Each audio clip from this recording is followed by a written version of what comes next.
नमस्कार दोस्तों, मैं सोनू और आप देख रहे हैं टेक्निकल सोनूटेक चैनल। इस वीडियो में मास्टर बाथरूम में सीपीवीसी पाइप को इंस्टॉल करना सिखाऊंगा। मैं जो बाथरूम में फिटिंग करने वाला हूं उसमें देखिए जैक्वार का 3 इनलेट डाइवर्टर लगेगा, जैक्वार का मेट्रोपोल लगेगा, जैक्वार का ड्यूस मिक्सर वाल लगेगा, जैक्वार का कंसील लगेगा, जैक्वार का बेसिन डाइवर्टर लगेगा। टोटल जो फिटिंग है वो सब जैक्वार का रहने वाला है। यहाँ पे देखिए आपके सामने सारा जो फिटिंग है देखिए सब जैक्वार का है। तो इस वीडियो में पूरी कंप्लीट जानकारी दूंगा कि ये जो जैक्वार का 3 इनलेट डाइवर्टर है इसको आप कैसे इंस्टॉल करेंगे, मेट्रोपोल को कैसे लगाएंगे, क्या हाइट वगैरह होगा, स्टेप बाय स्टेप पूरी कंप्लीट जानकारी दूंगा। ये जो डाइवर्टर है अक्सर मैंने देखा है, कई बार मेरे पास कंप्लेन भी आया है और भी प्लम्बर का कि इसको उल्टा लगा दिए हैं। उल्टा जब लग जाएगा, टाइल्स लग जाएगा तो टाइल्स जो है तोड़ना पड़ जाएगा, मिक्सिंग में प्रॉब्लम आता है। तो इंस्टॉल करने का क्या तरीका है कंप्लीट जानकारी दूंगा। अब इंस्टॉल करने के लिए सबसे पहले आइए डाइवर्टर को अनबॉक्स करता हूं मैं। ये देखिए ये जैक्वार का डाइवर्टर है। अब इसको अनबॉक्स करता हूं मैं। डाइवर्टर कहाँ गया सूरज? लग गया। कहाँ लगा है? किस बाथरूम में? तो लगा दी। इसमें ईंटा कौन भर दिया? मैंने। क्यों? मैंने सोचा साहब अनबॉक्सिंग करेंगे तो होना चाहिए। अरे तो अनबॉक्सिंग में डाइवर्टर दिखना चाहिए ना, ये गलत है। साला। अब देखिए दोस्तों, मैं बाथरूम के अंदर हूं और यहाँ पे आप देख सकते हैं 2 पाइप आप देख रहे हैं। एक 1 इंच का है, एक 1.5 इंच का पाइपलाइन है मेरा। बेहतर तरीके से आपको एक्सप्लेन करने के लिए पूरा पाइप फिटिंग में कर दिया हूँ। अब मैं आपको समझाऊंगा। देखिए 1.5 इंच का है, ये मेरा कूल वाटर है, टैंक वाला। टैंक से बाथरूम से निकल के टैंक में जा रहा है। और ये वाला जो है मेरा मोटर वाला सप्लाई लाइन है। देखिए दोनों पाइपलाइन इस तरह से आया। फिटिंग का तरीका देखिए, जो नए लड़के नहीं कर पाते हैं, 45 लगाना नहीं चाहते, क्योंकि 45 लगाने में, मेजरमेंट करने में एक बार लगाते हैं, फिर काट पता चला छोटा हो गया, बड़ा हो गया, इसलिए एल्बो लगाते हैं। एल्बो प्रेशर को दबाता है। 45 और एल्बो की तुलना में एल्बो प्रेशर को 4 गुना दबाता है। देखिए दोनों 45 दिया। 45 एंगल ये है, उसके बाद 45 एंगल में ये कनेक्ट किया, 90 बना। अब ये इस तरह से आगे आ रहा है, ऊपर वाला मोटर वाला, नीचे वाला कोल्ड वाटर टैंक वाला। अब देखिए यहाँ से आ रहा है, यहाँ पे 1.5 इंच का टी दिया। उसके बाद इसको मैं इधर आगे रिड्यूस कर दिया। उसके बाद यहाँ से इसको मैं इस तरह से लिया मेट्रोपोल के लिए। टॉयलेट वाला एरिया है, इंडियन सादा सीट यहाँ पे आएगा। उसके बाद अब यहाँ पे आप जो देख रहे हैं ना, देखिए आगे आया। उस बाथरूम में भी यहीं से सप्लाई गया है, आप देख सकते हैं। यहाँ पे पाइप मेरा है 1.5 इंच। उसके बाद यहाँ से इधर मैं कर दिया 1 इंच। इधर भी सप्लाई गया, इधर भी सप्लाई गया। टी दे के 45 एंगल में यहाँ पे कनेक्ट कर दिया। उस बाथरूम में कंसील फ्लश टैंक आएगा, उसके लिए यहाँ पे पॉइंट दिया मैं, ठीक है। उसके बाद इसको मैं इस तरह से नीचे लिया। अब ये है मेरा मेट्रोपोल। मेट्रोपोल कैसे लगाना है समझिए। देखिए मेट्रोपोल हर ब्रांड में 2 साइज का आता है, 1.5 बाई 1.25 का, 1.25 बाई 1.25 का, मतलब 40-32 का, 32 बाई 32 का। अभी ये जो लगा है मेरा, ये 40 बाई 32 का है, मतलब इनलेट 1.5 इंच है, आउटलेट 1.25 इंच है। तो देखिए तरीका समझिए लगाने का। अगर मेट्रोपोल आपका 1.5 बाई 1.25 है तो आप क्या करेंगे, यहाँ पे 1.25 डालेंगे। रिड्यूसर कुछ प्लम्बर निकाल के फेंक देते हैं। उसके बाद यहाँ पे 1.5 का FTA लगाते हैं। कुछ लोग यहाँ पे PVC थ्रेड का लगाते हैं। तो देखिए वाटर हैमरिंग के कारण इसमें बहुत तेज वाइब्रेशन होता है और कई बार वैक्यूम क्रिएट हो जाता है। तो ये क्या होगा, ये फाड़ देगा इसको। ये प्रेशर में इतना ताकत होता है कि लोहे को फाड़ देगा। तो फिर ये क्या चीज़ है, ये ब्रास तो लोहे से भी हल्का होता है ना, लेकिन जंग ना लगे उसके लिए यहाँ पे ये लगाया जाता है। तो कुल मिला के यहाँ पे PVC थ्रेड का कुछ भी लगाना नहीं है आपको, किसी भी कहने के चक्कर में, दुकानदार वगैरह के कमीशन के चक्कर में। हमेशा ब्रास आपको लगाना है, ठीक है। 1.5 इंच का ब्रास MTA यहाँ पे दिया। उसके बाद 1.25 का रिड्यूसर लगाने के बाद 1.25 का FTA यहाँ पे दिया। तो मेट्रोपोल 1.5 बाई 1.25 का है, तो यहाँ पे 1.25 रहेगा। रिड्यूसर लगाने के बाद 1.25 का पाइप टॉयलेट सीट में जाएगा या वालहंग WC में जाएगा। बाकी यहाँ से 1.5 इंच का पाइप आप उठाएंगे, सीधा ले जाके टैंक में कनेक्ट कर देंगे। लेकिन अगर मेट्रोपोल आपका 1.25 बाई 1.25 है तो उसको लगाने का जो तरीका है वो थोड़ा सा चेंज है, अलग है। देखिए समझिए, अगर मेट्रोपोल आपका 1.25 बाई 1.25 का है तो अगर आप ये सोच रहे हैं कि यहाँ पे 1.25 का पाइप लगा के ले जाकर टैंक में डाल दूंगा, इधर भी 1.25 लगा दूंगा, तो आप गलत हैं। उसमें प्रॉब्लम आएगा। मेरे पास वीडियो है, कस्टमर का कंप्लेन है। वो ये कहते हैं कि जब भी भैया मैं फ्लश करता हूँ तो मेरे टॉयलेट सीट से आवाज़ आता है, ठीक है। तो वो क्यों आता है, देखिए समझिए। पानी जब किसी भी ऑब्जेक्ट से टकराता है तो प्रेशर थोड़ा सा लो हो जाता है। आप ऐसे समझिए, मान लीजिए कोई पानी अगर बह रहा है, पाइप से ही बह रहा है, तो पाइप के बीच में आप कोई भी टुकड़ा डाल दें तो वो ये हो गया कि आप रास्ता रोकने की कोशिश कर रहे हैं, मतलब वो चीज़ ऑब्जेक्ट हो गया। उसके बाद आगे का जो फ्लो होगा वो थोड़ा सा कम हो जाएगा।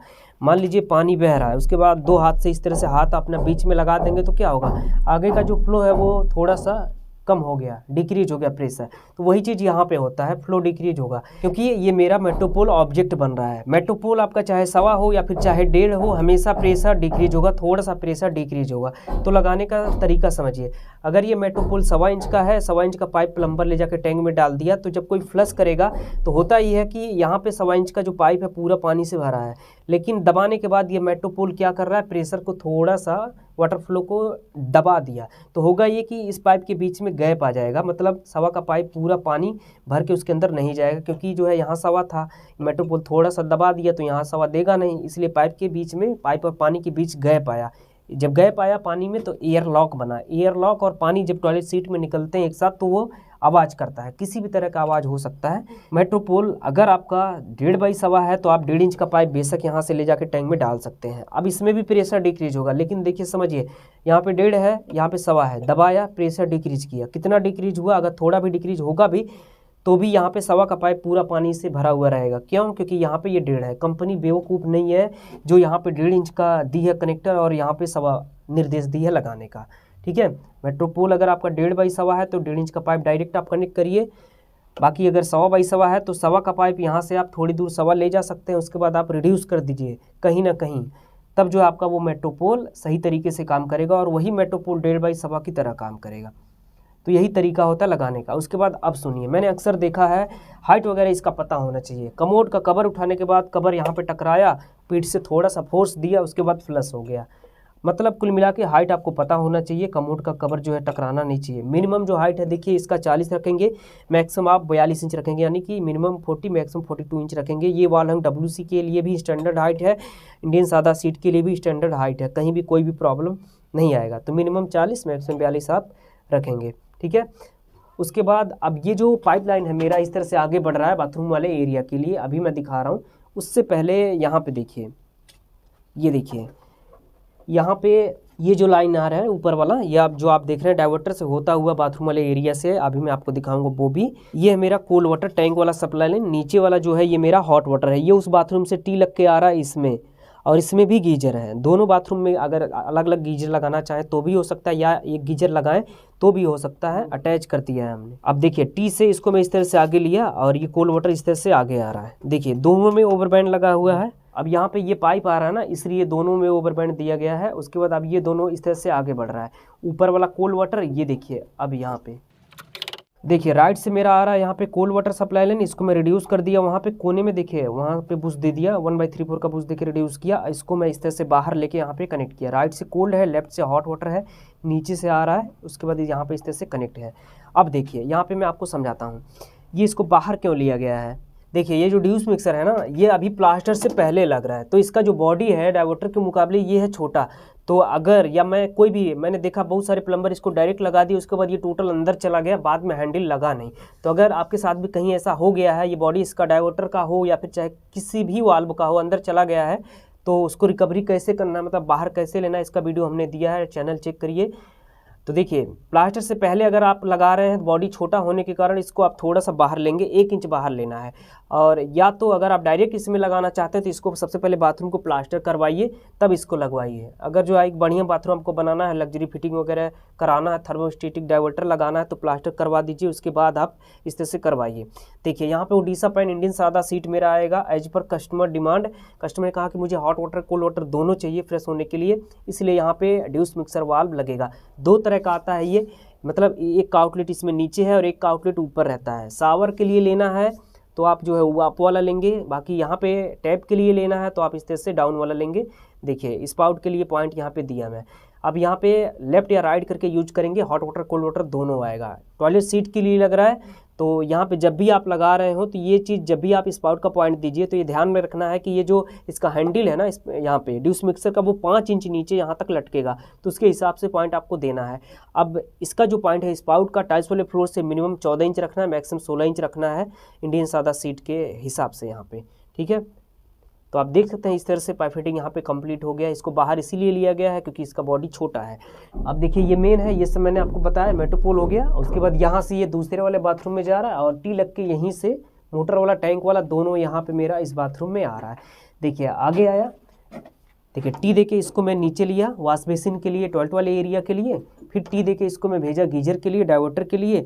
यहाँ पे देखिए इसीलिए बोलता हूँ मैनुअल ओवरबैंड आप बनाइए। अगर कंपनी का जो एक ओवरबैंड है उसमें जो है 2 पाइप आपका कभी भी क्रॉस नहीं हो पाएगा। इसमें देखिए मैनुअल में 2, 4 पाइप, 10 पाइप, 50 पाइप, जितना भी आपको क्रॉस करना है कस्टम अपने हिसाब से क्रॉस कर पाएंगे। 1 इंच का डाया पूरा फुल मिलेगा आपको, प्रेशर पूरा बढ़िया आएगा, प्रेशर में कोई भी दिक्कत नहीं आएगा। ठीक है, ये मेरा फ्रेश वाटर है, इस तरह से आके डाइवर्टर में कनेक्ट हो रहा है, और ये वाला जो है ऊपर जा रहा है गीजर के लिए। देखिए यहाँ पे आया 45 दिया, उसके बाद 1/1/2 का ब्रास एल्बो दिया। कोल्ड वाटर है, लेफ्ट साइड हॉट वाटर है। ये गीजर का पॉइंट है। गीजर का पॉइंट कभी भी जब भी आप बनाएं तो मिनिमम 6 फीट रखेंगे, मैक्सिमम 7, 8, 9 रखें। देखिए यहाँ पे कोल्ड वाटर के लिए आप जो है हमेशा आधा, पौना, 1, 1.5, 2.25 कुछ भी किसी भी साइज का पाइप रखेंगे। लेकिन ये जो हॉट वाटर वाला पाइपलाइन है इसको आप हमेशा आधा या पौना का रखेंगे, क्योंकि देखिए गीजर की टैंक से आधा इंच पानी फ्लो हो रहा है, और इसमें अगर कोई भी प्लम्बर 1 इंच का पाइप डालता है तो उसमें उस समय प्रेशर में फ्लक्चुएशन आएगा, कम ज़्यादा करके आएगा। क्यों? क्योंकि देखिए यहाँ से पानी आधा इंच फ्लो हुआ गीजर के टैंक से, मोटे डाई का पाइप आप डालेंगे 4 इंच का, एक एग्जाम्पल से समझिए, तो क्या होगा उस केस में पानी आधा इंच आ रहा है, पहले पाइप जो है भरेगा पानी से, एक बार भर गया, खूब तेज़ी से प्रेशर दिया, जैसे ही खाली हुआ फिर प्रेशर कम हो जाएगा, फ्लैक्चुएट करके कम ज़्यादा करके आएगा, कस्टमर कंप्लेन करेंगे टाइल्स लगने के बाद। इसलिए हमेशा हॉट वाटर के लिए आप आधा या पौना का पाइप डालेंगे, कोल्ड वाटर के लिए किसी भी साइज का डालिए, कोई दिक्कत नहीं है। उसके बाद अब देखिए इस तरह से आ रहा था यहाँ पे, ये ओवरबैंड दिया मैं, शावर के लिए गया। ये शावर का जो हाइट है मिनिमम 6 फीट रखेंगे, मैक्सिमम 7 फीट रखेंगे। 7 फीट रखने का बेनिफिट होगा ये कि नीचे 6 फीट के आदमी भी खड़ा होकर इसको यूज कर पाएंगे, नहा पाएंगे। अब देखिए नीचे आया, ये मेरा था कोल्ड वाटर टैंक वाला, उसके बाद ये वाला शावर हो गया, बाकी ये वाला फ्रेश वाटर मोटर वाला आके यहाँ पे कनेक्ट हो रहा है। देखिए ये जो डाइवर्टर, ये जैक्वार का डाइवर्टर है, 3 इनलेट 2 आउटलेट डाइवर्टर है। 3 इनलेट क्या है, 2 आउटलेट क्या है, वो आप समझिए।